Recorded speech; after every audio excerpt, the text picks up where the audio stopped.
2 ദിവസം ഞാൻ മാറി നിന്നപ്പോഴത്തേക്ക് ഇവിടെ എന്തൊക്കെയാ നടന്നേ? ആ, നീ ചെയ്യുന്ന പ്രൊജക്ടിന് ശ്രദ്ധ തിരിക്കണ്ടെന്ന് കരുതിയിട്ടാ ഞങ്ങളൊന്നും പറയാതിരുന്നു. അതെന്തായാലും നന്നായി. പ്രിയനാണ് ഇവളുടെ ഗന്ധർവൻ എന്ന് അറിഞ്ഞപ്പോ ഞാൻ തല ഇറങ്ങി വീഴാൻ പോയതാ. കൈലാഷ് സാറാണ് ഗന്ധർവൻ എങ്കിൽ പോലും ഞാൻ ഇത്രയും ഞെട്ടില്ലായിരുന്നു. സോറി, അയാൾക്ക് ഇവളോട് പ്രേമാണല്ലോ അല്ലേ? നീ എന്തിനു വിഷമിച്ചിരിക്കുന്നേ? എല്ലാ പ്രശ്നവും ഇപ്പൊ സോൾവ് ആയില്ലേ? നീ തിരിച്ച് ഹോസ്റ്റലിലും എത്തിയില്ലേ? ഹോസ്റ്റലിൽ തിരിച്ചു കയറിയതില് എനിക്ക് സന്തോഷമേ ഉള്ളൂ. പക്ഷെ ഇത്രയും നാളെ എന്നെ സംരക്ഷിച്ച പ്രിയൻചേട്ടന്റെ വീട്ടിലെ അവസ്ഥ ആലോചിക്കുമ്പോ വിഷമം തോന്നുന്നുണ്ട്. എന്റെ കാര്യം പറഞ്ഞ് അവിടെ അമ്മയും പ്രിയൻചേട്ടനും തമ്മിൽ വഴക്കായി കാണും.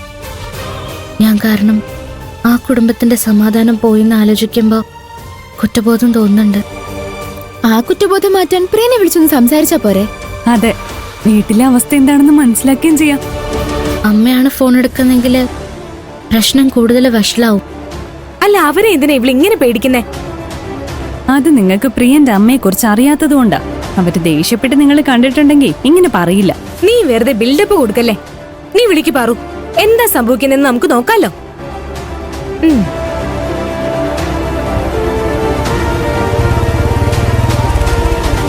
പാറു,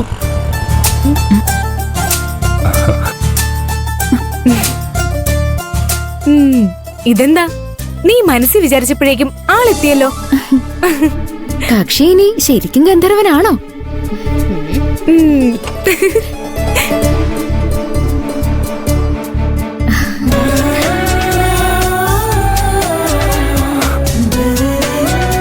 അവർക്ക് കുറെ സംസാരിക്കാനുണ്ടാവും. നമുക്ക് പോവാം.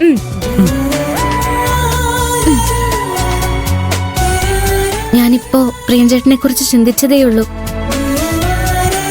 ഞാൻ പോയതിനു ശേഷം അമ്മ പ്രിയൻചേട്ടനെ ഒരുപാട് വഴക്ക് പറഞ്ഞോ? അതൊക്കെ പിന്നെ പറയാം. നിന്റെ അച്ഛൻ വന്നിട്ട് എന്തായി? എന്തെങ്കിലും പ്രശ്നമായോ? അച്ഛന് എന്റെ ഭാഗത്ത് ഒരു തെറ്റുമില്ലെന്ന് മനസ്സിലായി. എന്നെ അദ്ദേഹം എന്തുമാത്രം വിശ്വസിക്കുന്നുണ്ടെന്ന് കാണുമ്പോ അഭിമാനവും സന്തോഷവും തോന്നി. നിന്റെ അച്ഛന് നിന്നെ മനസ്സിലായല്ലോ, അത് എന്റെ ഭാഗ്യം. എന്റെ അമ്മ ചെയ്തത് കണ്ടില്ലേ? ഞാനും എന്റെ അമ്മയും തമ്മില് വലിയൊരു വഴക്ക് നടന്നിട്ടാ ഞാൻ വരുന്നത്. എന്തിനാ പ്രിയൻചേട്ടാ അമ്മയായിട്ട് വഴക്കൂടിയത്? പിന്നെ ഞാൻ എന്ത് ചെയ്യണം? നമ്മൾ എന്തെങ്കിലും തെറ്റ് ചെയ്തിട്ടുണ്ടെങ്കിൽ വിളിച്ച് സംസാരിക്കണം, അല്ലാതെ വെള്ളത്തിൽ മുക്കി കൊല്ലാൻ നോക്കുകയാണോ വേണ്ടത്? അമ്മയ്ക്ക് അങ്ങനെ ഒരു ഉദ്ദേശവും ഇല്ലായിരുന്നു പ്രിയൻചേട്ടാ. എന്നെ പുറത്തു കൊണ്ടുവരാൻ വേണ്ടി മാത്രം അമ്മ അങ്ങനെയൊക്കെ ചെയ്തത്. അപ്പൊ നിന്നെ കഴുത്തിന് പിടിച്ച് വീടിനെ പുറത്ത് തള്ളിയിട്ടോ? പ്രിയൻചേട്ടന്റെ അമ്മയായതുകൊണ്ട് ഇത്രേ ചെയ്തുള്ളൂ. എന്റെ അമ്മയായിരുന്നെങ്കിലേ ചട്ടുകം പഴിപ്പിച്ച് വെച്ചേനെ. നീ വെറുതെ അമ്മയെ സപ്പോർട്ട് ചെയ്യണ്ട.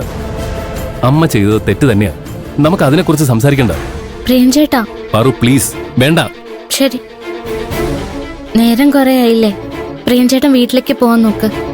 ദർശന അമ്മയും കാത്തിരിക്കുന്നുണ്ടാവും. പ്രിയൻചേട്ടാ,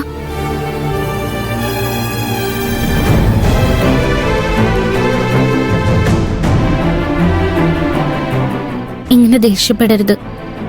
കാണുമ്പോ എനിക്ക് പേടിയാവുന്നുണ്ട്. നിന്നെ ആരെങ്കിലും വിഷമിപ്പിച്ചാ എനിക്ക് ദേഷ്യം വരും. അതെന്റെ അമ്മയാണെങ്കിലും ശരി. പ്രിയൻചേട്ടൻ ചിരിച്ചുകൊണ്ടിരുന്ന എനിക്കൊരു വിഷമം ഉണ്ടാവില്ല. നീ എന്റെ കൂടെ ഉണ്ടെങ്കിൽ ഞാൻ എപ്പോഴും ചിരിച്ചുകൊണ്ടിരിക്കും.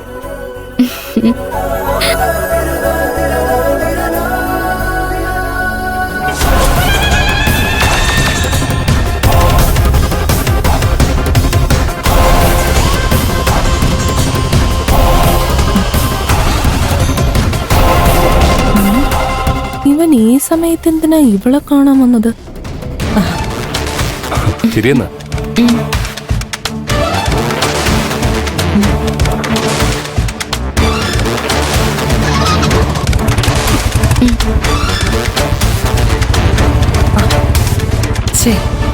മിസ്സായല്ലോ.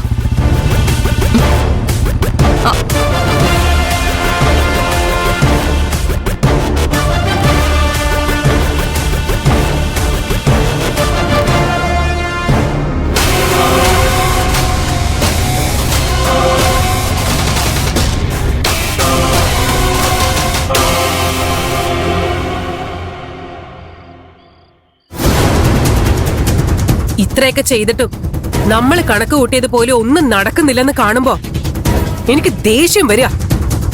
ഞാനും പാറുവിന്റെ അച്ഛനെ സത്യമെല്ലാം അറിയിച്ച അവൾക്ക് രണ്ടെണ്ണം പൊട്ടിക്കുമെന്നാണ് കരുതിയത്. പക്ഷെ അയാൾ അവളെ തലയെ കയറ്റിവെച്ച് ഇങ്ങനൊരു മകളുണ്ടായതിൽ അഭിമാനിക്കാ ചെയ്തത്.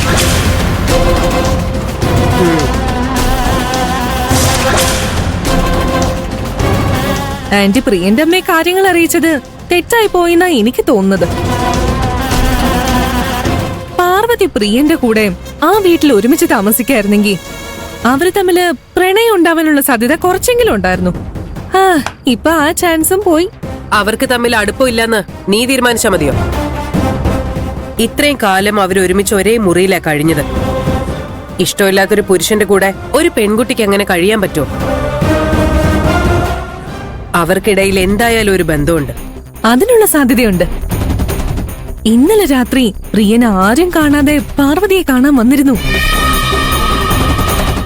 അവര് തമ്മില് ഗേറ്റിന് മുന്നിൽ നിന്ന് സംസാരിക്കുന്ന കണ്ടപ്പോ എനിക്കും സംശയം തോന്നിയതാ. ഇതാ ഞാൻ പറഞ്ഞത്, അവർക്ക് തമ്മില് പരസ്പരം എന്തോ ഒരു അടുപ്പമുണ്ട്. നമ്മള് വിചാരിച്ച അത് പ്രണയമായിട്ട് മാറ്റിയെടുക്കാൻ പറ്റും. അവരൊന്നിച്ച പിന്നെ കൈലാഷ് പാർവതിയുടെ പുറകെ നടക്കുന്ന അങ്ങ് നിർത്തും. എങ്ങാനും അവർ തമ്മിലുള്ള അടുപ്പം നമ്മള് സങ്കല്പിച്ചു കൂട്ടുന്നതാണെങ്കിലോ? അങ്ങനെയാണെങ്കിലും ഒരു കുഴപ്പമില്ല. അവര് പരസ്പരം പ്രേമിച്ചില്ലെങ്കിലും കൈലാഷിനെ അത് വിശ്വസിപ്പിക്കാൻ കഴിഞ്ഞാ മതി.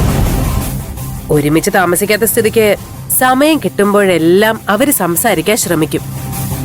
കരുണാകരനോട് പറഞ്ഞ് കുറച്ചു ദിവസത്തേക്ക് പാർവതിയെ വെറുതെ വിടാൻ പറ. അവളും പ്രിയനും ഉറപ്പായിട്ട് കമ്പനിയിൽ വെച്ച് കൂടുതൽ സംസാരിക്കും. അത് ഫോട്ടോയോ വീഡിയോയോ എടുത്തു വെക്ക്. അവരെ കൈയോടെ പിടിക്കാൻ പറ്റിയ കൈലാഷിനെ വിശ്വസിപ്പിക്കാൻ എളുപ്പോ. ദേ, ഇത്തവണ ഈ കാര്യത്തില് നിനക്കോ എനിക്കോ പങ്കില്ലാന്ന് കൈലാഷിന് തോന്നണം. നമ്മളായിട്ട് എന്തെങ്കിലും പറഞ്ഞു കഴിഞ്ഞാൽ അവൻ വിശ്വസിക്കില്ല. അവനായിട്ട് തന്നെ ഇതെല്ലാം കണ്ടുപിടിക്കട്ടെ. ശരി ആന്റി, ഞാനേ വേണ്ടത് ചെയ്തോളാം. ആ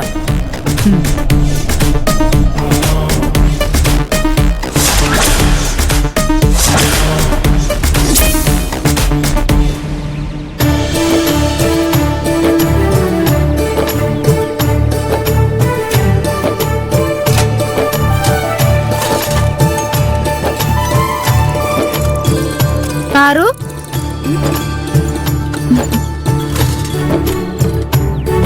അല്ല നീ എന്താ സൈക്കിളിൽ പോന്നേ? ഇതുവരെ പ്രിയം ബൈക്കിൽ കൊണ്ടാക്കാറില്ലേ പതിവ്?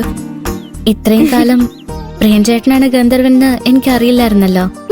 അതുകൊണ്ട് ആളുകൾ കണ്ടാൽ എനിക്ക് എന്താ എന്നൊരു ചിന്തയായിരുന്നു.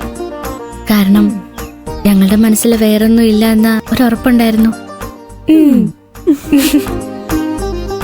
ഇപ്പൊ അങ്ങനെ